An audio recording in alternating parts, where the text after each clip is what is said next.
Pound never again. The NRA owns Trump and the GOP.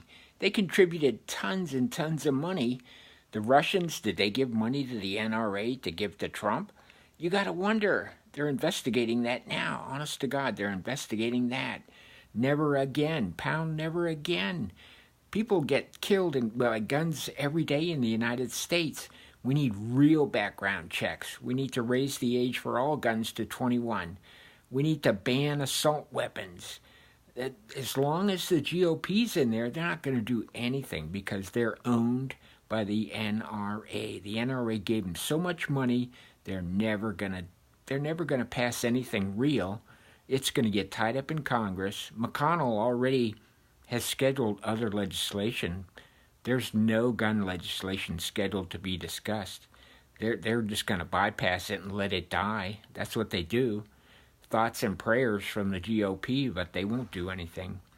Pound never again. The only way you're going to get any change is to vote them out. Pound vote them out. That's the only thing that's going to cause real change, is getting rid of the GOP and changing the laws. Pound never again. Pound vote them out. Thank you.